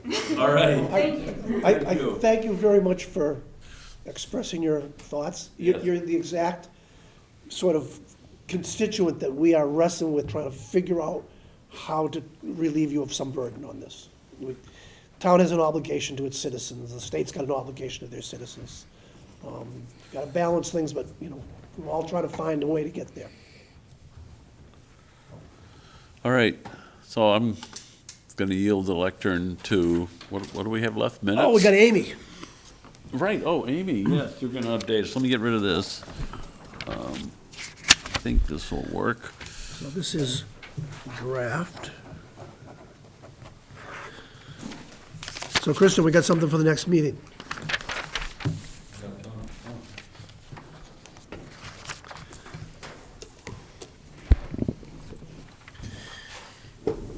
So at the last Water Quality Management Committee meeting, in the updates of committee members and town staff, I listed some recent things that had happened, including the fact that the town had applied for a modified groundwater discharge permit. And Mr. Hanley had responded to that and had asked for more information. And so Steve Rafferty had asked me to give an update at this meeting. I don't have a detailed presentation, but I thought I'd talk, just review the process that we've gone through so far and where we are. We met with the DEP, the Department of Environmental Protection, last year and discussed with them the definition of the scope of work for a hydrogeologic report. A hydrogeologic report is the prerequisite to the groundwater discharge permit application. We then developed that report and submitted it to the Department of Environmental Protection last August. We submitted the groundwater discharge permit application in December of last year, so just a month ago, or perhaps less than a month ago. The groundwater discharge permit modification application. So we have an existing groundwater discharge permit, and it allows us to discharge a certain amount of flow to existing open sand beds 1 through 13, and then another amount to the northernmost beds, which are 14 and 15. Under this proposed modification, we are proposing to discharge an additional 200,000 gallons per day of flow from the Great Pond Phase 1 sewer project to the existing open sand beds 14 and 15. Those beds have the capacity to handle that additional flow within their existing footprint. So we do not need to or plan to expand those beds in any direction as part of this project. So our groundwater discharge permit modification application, that's a lot of words, but the application to modify our permit is really just to increase the flow to those existing beds. We're not proposing any design changes, any bed expansions. In the last couple of years, the DEP, Department of Environmental Protection, has been struggling with how they want to evaluate groundwater mounding associated with groundwater discharge. Groundwater mounding is just the increase in the aquifer water level that's related to the groundwater discharge. and potential interactions of that mound with wetlands. This process has affected the schedule and the permitting process for other towns on the Cape. I'm aware of Dennis and Mashpee as recent examples. So the DEP has requested, after we reviewed the scope of work for the hydrogeo report with them, and after we submitted that report to them, they came back several months later and requested additional or different modeling for under that hydrogeo report. So we are now doing that modeling and working with the DEP to resolve the next steps to finalize that hydrogeologic report. That will likely involve some additional wetland evaluation. The scope of that has yet to be finalized. So after the review of the final hydrogeologic report and the groundwater discharge permit application, groundwater discharge permit modification application, the DEP will issue a draft modified groundwater discharge permit. And that modified groundwater discharge permit will be will undergo a public review process. It's printed in the Environmental Monitor and public comment is solicited on it. There's a public review process for that. So that's the summary of where we've been and where we are on that. I would suggest that once you get to the point where they are going to have the draft permits issued, maybe this committee is a good mechanism so everybody knows that there is a comment period out there if they want to become involved. Absolutely. Comments from the board on where we're at with the, I refer to it as we're changing the hydraulic loading rate, but we're not physically changing anything up there. Correct. It's the amount of gallons per square foot that we're applying. Jonathan, you have any comments? No, I mean, all you're doing with the mounting is raising the top of the groundwater, the water table, and you're trying to see the interaction of that elevated groundwater with the surrounding marshlands? Yes. With the surrounding wetlands, yeah. Okay. And what's the negative implication that could occur? What are they looking to see? Well, that's part of the question. The DEP is working to, they are working through this process as we go. There's a federal case out in Hawaii that said that groundwater discharge, the mound from it would change the groundwater elevation, and it was impacting wetlands, and wetlands are protected under federal law. Okay? It's called the Maui decision. And the criteria that people have been working with is if you are in a sensitive receptor, not every wetland is going to be a sensitive receptor, but if you are, and you raise the groundwater level on average by more than 0.1 feet, it'll negatively impact the wetland. Potentially. So Potentially. I think the main thing, at this point, the main thing that is the DEP wants you to model this in a certain way, and they have been figuring out how they wanted to do that. So that's why we're going back and redoing modeling many months after we issued or submitted the report. So they've been figuring out how they want you to model this. It seems to me extremely conservative in a number of ways, but this is how they want to see it. And then they want to consider potential impacts to wetlands. So they want to look at the types of wetland communities that are out there and consider it.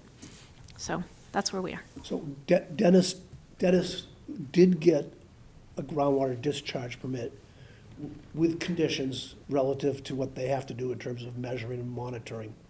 So there at least is something out there that indicates the DEP is working their way to how to permit and/or monitor this. And again, keep in mind that we're looking at something that is likely to be, we'll need it for 4 to 7 years, right?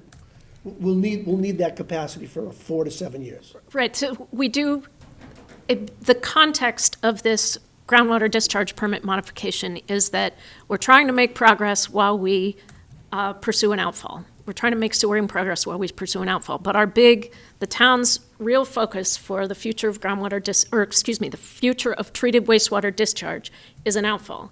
So we envision this as a short-term permit. As you said, 6, 7, 8 years is the goal. Obviously, we can't know that for certain, but that is the goal. Am I right? Any concerns, comments? Do you have a feel for the timeline of when that would be submitted to DEP? We're talking months or a year? Or? I'll know more. I don't know for certain. It's not a year.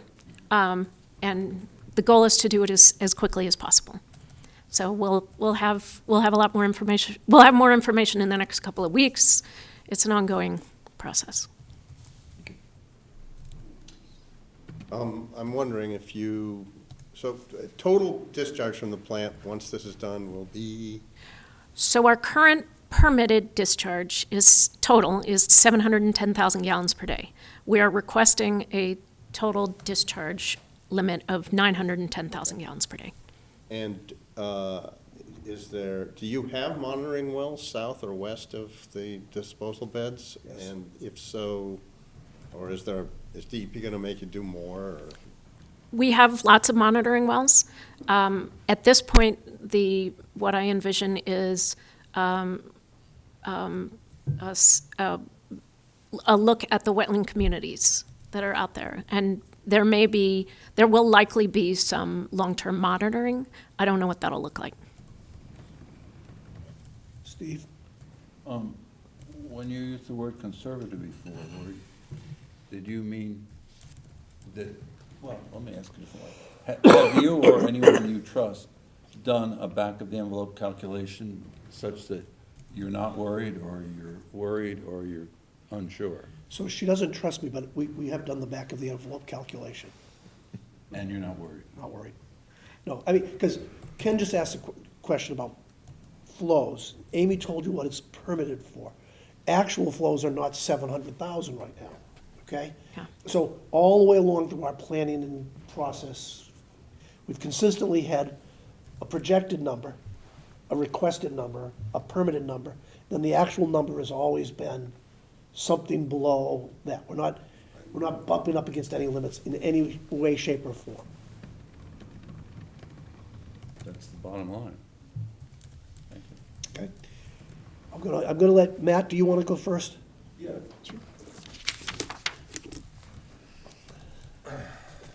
And then I have you, Corin, next. Matt Hanley from Surfrider, but I'm a direct abutter to this project. I asked the board to make this presentation. I wish it was better prepared so we could get a visual representation of this discharge and where it is where it is, what its impact's going to be. I've been involved in wastewater since 2009, and I've read basically every document that GHD in the town of Falmouth has put out there. And I've went through the TASA report, and there's a lot of questions. I'm happy to hear that the town feels that it can use the existing sand beds, 14 and 15, and that they will absorb the amount of flow that the town of Falmouth is looking at. I had a lot of concerns about the area around those beds that I had brought up with Mass DEP. I've been working with Mass DEP for 3 years now and asking for my questions to be answered. I really feel that a lot of stress and anxiety could have been relieved if my family's questions were answered, because this idea to go to additional discharge without expanding the beds, it had to be known this summer. But to wait until today to announce that news, it's a little cruel, that as a butter, I've been asking, what's this visual impact? Is it going to butt up to my property as the TASA report showed? It's a big relief to finally get some answers. Groups in Falmouth, like the Buzzards Bay Coalition and the Falmouth Ponds Coalition, are going to have their own concerns about the impact of that additional discharge on Crocker Pond, Wing Pond, Herring Brook, Mashaputwick Creek, and Snug Harbor. But, that's really not for me to say. these people have, very dedicated experts that are going to have to work with the town and address those issues. I will ask that there be a professional presentation. I believe the town, Amy, can you correct me if town's going to be going to town meeting about additional funding for construction, or are you going to wait? What's the framework, the time frame, and the order of this permit coming to town meeting, construction? Are you going to get the permit first, or are you going to go to town meeting first and then hope for a permit? So we have an article on the warrant for the April town meeting, and there will be discussions over the next month about the overall permitting status and that article. So yes, we have an article before town meeting, and we will know a lot more in the next month about the timeframe to provide context for that. Okay. The reason I asked that question is because Massachusetts is very strict about the rights of a butter. So at a certain point, Amy Lowell and the Water Quality will have to do a professional presentation with full explanations about the flow, where the flow is going to go. So not only myself as a butter, I'm also an advisor to the West Falmouth Village Association. They're very interested in this and the impact to West Falmouth. Salt ponds, estuaries are very interested in, what the impact is going to be to Crocker Pond. And I'm quite sure the residents of North Falmouth are going to have questions as well. So, in a big sewer project like this, it's, we don't want to take nitrogen from one watershed and discharge it in another one and now we have two problems. Half the nitrogen's removed from here, but you added nitrogen load. I won't get into that. Like I said, that will be for another meeting. But I want to thank the board. I've seen a big difference in the board, the tone, the transparency, the acceptance, the willingness to look at alternate technologies. The town of Falmouth, as far as wastewater, has come a long, long way from where it was in 2009. John Waterbury's been here since the beginning. I'm quite sure you could speak for how much the board and the town and the technologies have improved. And I feel like we're in a really good place. Thank you. Corin?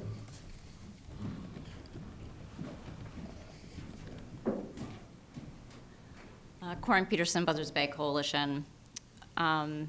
So the town discharges 450, or is permitted to discharge 450,000 gallons per day to beds 1 through 13. It's limited to do so, and that generates 4,100 pounds of nitrogen to West Falmouth Harbor every year. This increase will exceed what the town discharges to West Falmouth Harbor. So 460,000 gallons will be going to beds 14 and 15, and 450 will be going to beds 1 through 13. So you're increasing the flow to Crocker Pond and Herring Brook. Now, the town knows the impact that the treatment plant had on West Falmouth Harbor. The town upgraded the wastewater treatment plant. The effluent coming through the groundwater right now is much cleaner, but it is slow. The groundwater moves very slow. The Buzzards Bay Coalition is very concerned about the long-term impact a discharge at 14 and 15 are going to have on Crocker Pond and Herring Brook. The impact is not going to be seen tomorrow or next year or likely even 5 years from now. It'll be, I'm afraid that the town is creating a legacy pollution in the future, as it did in the past with West Falmouth Harbor. So would it be your position for the town not to do any more sewering, not to increase any flows until there's an outfall, do nothing to improve the estuaries? That would not be the position of the coalition. We have said we would absolutely support the expansion of sewering in East Falmouth. We would support a town meeting article that pays for that sewering. If the town so chooses to increase the discharge at Herring Brook, then the coalition would ask for offsets if the town chooses to increase flow to 14 and 15, the coalition would ask for offsets in those watersheds to ensure that there is no impact to the down gradient estuaries. What's an offset? So if the town is discharging 4,000 pounds into beds 14 and 15, find an existing 4,000 pounds to remove. Do you have any suggestions where we find that? Not yet. Yeah. Not yet. There's upgrades to existing septic systems So in you that do area. all that first? Mhm. Or simultaneously. So. Yeah. Well, thank you. Other comments on the beds?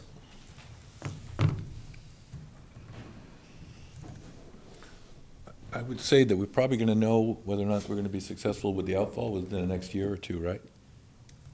I hope so. March. It's hard to say. March 15th. Okay. Good. Well, This year, March 15th. So, the marine, we have all the permits in place we need to do the marine borings of everything we've looked at on the outfall. The one thing that we don't know is what the soils are and the concept of directionally drilling for the outfall. We think, I'll defer to Jonathan because he did a great thing about the geology and whatnot. We think that we have the soils that will accommodate directional drilling. Okay. We get the borings last week of February, first week of March. but we also need to know USGS's evaluation? We're over that. Oh, okay. We don't have their final report, Okay. but we've seen a draft report from them. We've taken it by the Water Resource Commission folks. Well, my point is not so much exactly all those details, but just that if we find out that we are not likely to be able to pursue the outfall, we're going to revert back to the Allen parcel or some other parcel, maybe the old country club property. So we have other options, and we'll pivot if we have to. Yeah. And this discharge won't be permanent, regardless of whether the outfall comes into play or we have to do something else. I mean, we have a lot of paperwork to do Right. on the outfall still, but we haven't come across anything, in my opinion, we haven't come across anything that would say, you can't do this. This is a bad idea, That sounds good. with the exception of the borings. But everything we have so far indicates that That's they're it for gonna me. be good. Well, I think it's for maybe Amy. It's just a question, do we have a map that shows all the potential discharge locations for the waters that are treated? Are there any that drain to the east? It seems like everything's going to Buzzards Bay to the west. But looking at our, gradient maps, the hydrology, are any of these beds, potential beds, will drain in a different We can direction? give them the report, yeah. Yeah, so there are a couple of maps. One there's a map that shows all of the sites that the town has ever evaluated, which is, 30 or more sites that the town's ever evaluated for discharge. The three sites that the town evaluated most recently in most detail, one is existing beds 14 and 15, one is the Allen parcel, which is in the watershed to the eastern, southeast coastal bodies, and the other was the Augusta parcel, or it's between Brick Hill and 28, which also is on the east side of town. What we learned, though, in that evaluation process is that all of these sites, all of the ones that have ever been evaluated, have very serious drawbacks.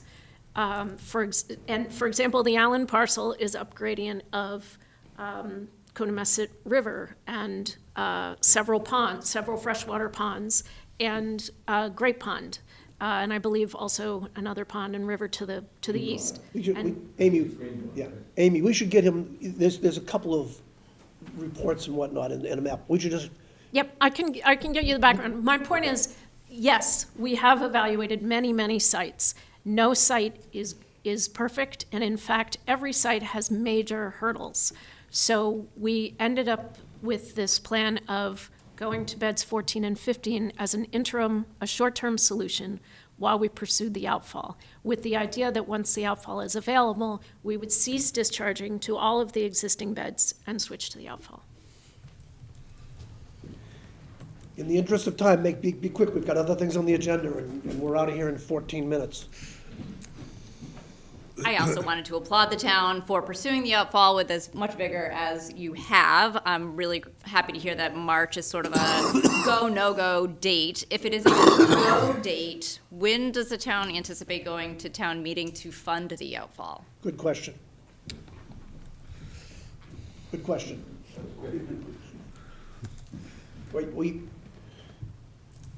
There is an outfall sort of working group. We've been focused on what's right in front of us.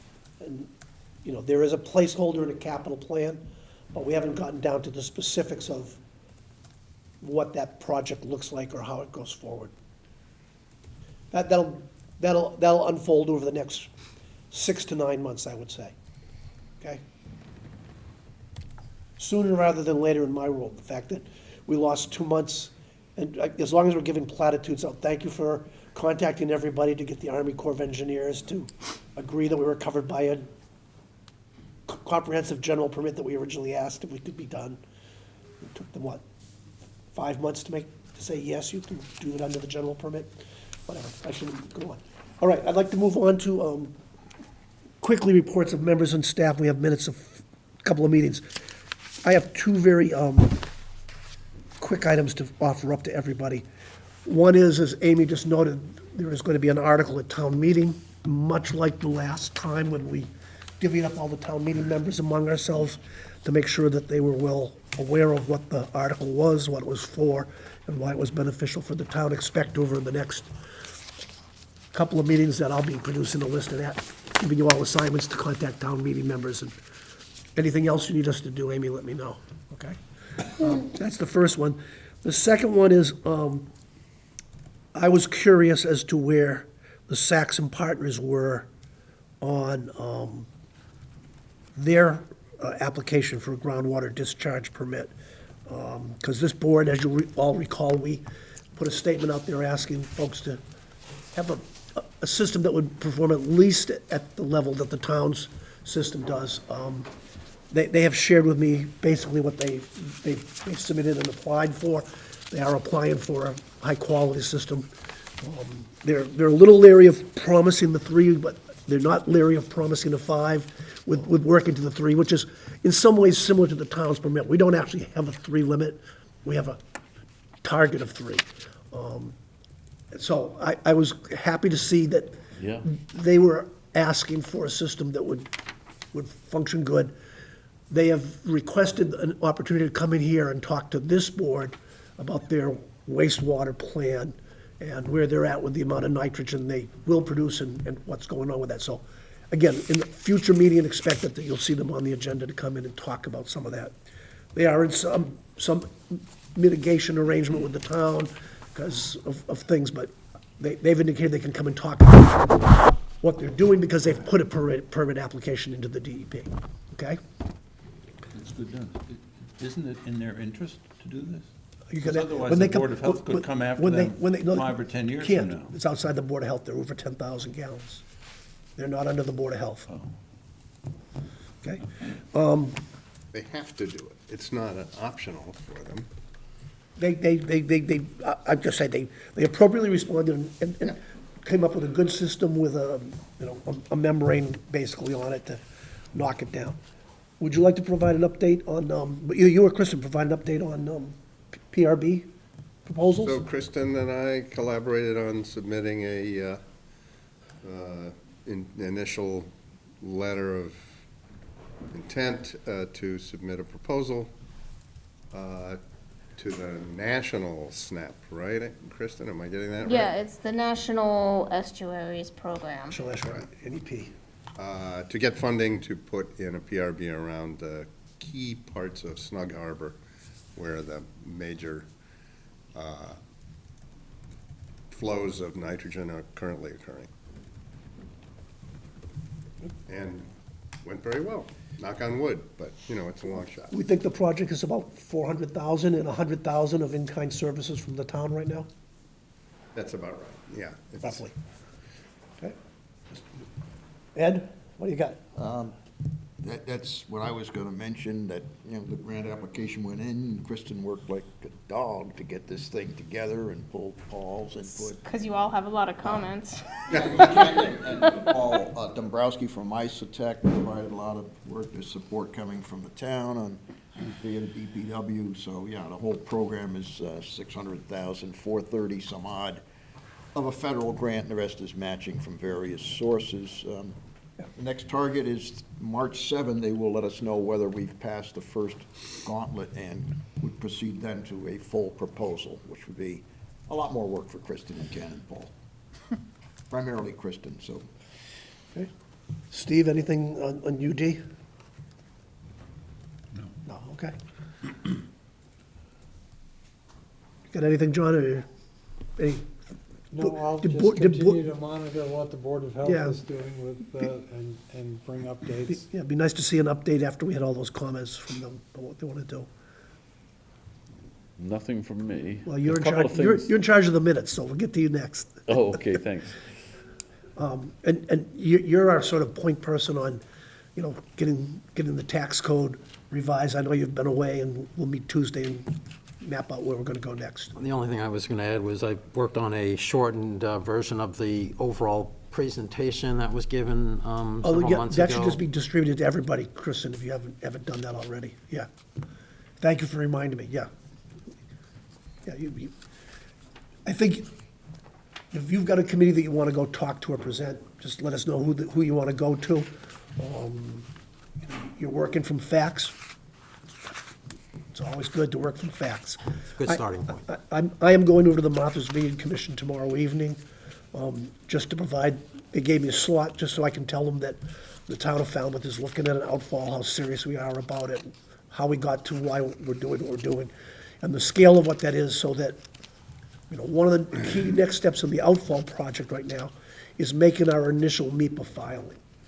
And when we make those filings, a number of agencies and other folks will get notified. And I'm trying to catch up with them before that MEPA filing happens, so that it's not like, gee, what is this? You know, what are they trying to do? What's going on? So,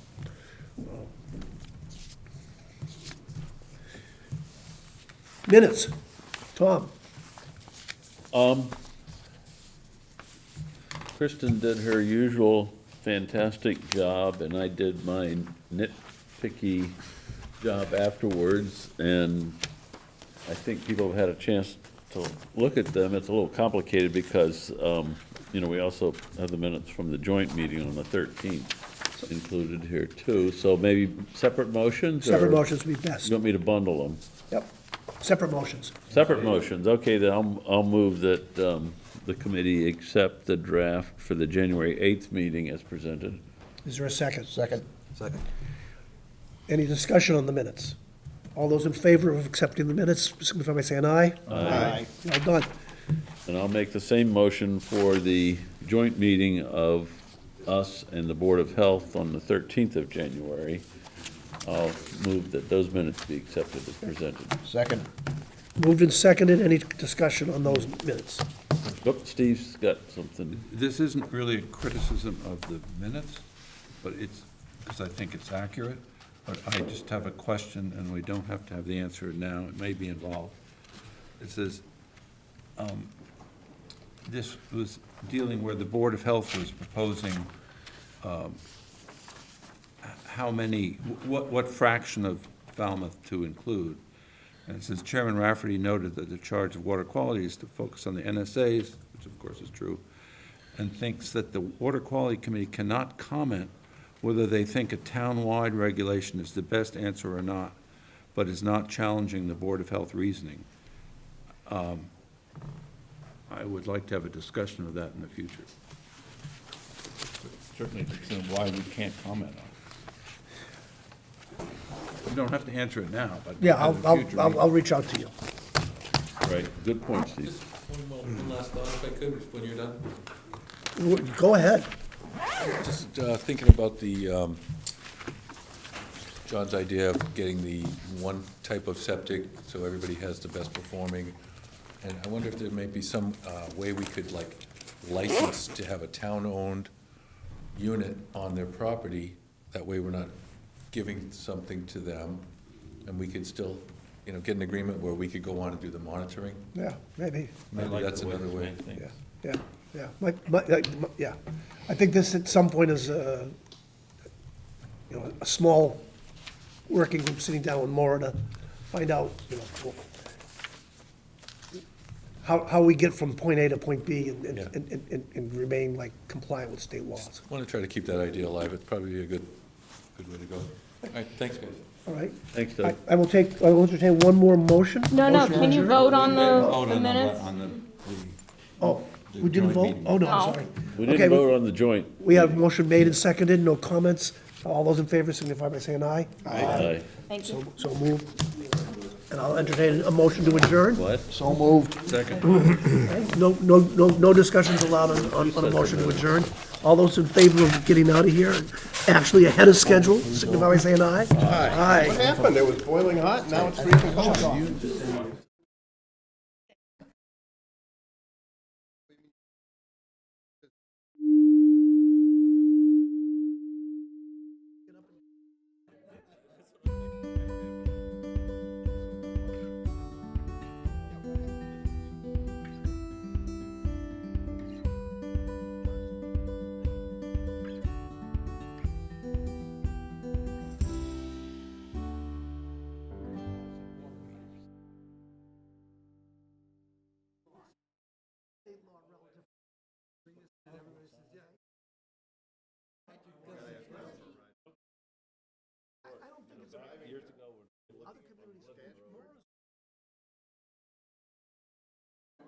Next time you're talking,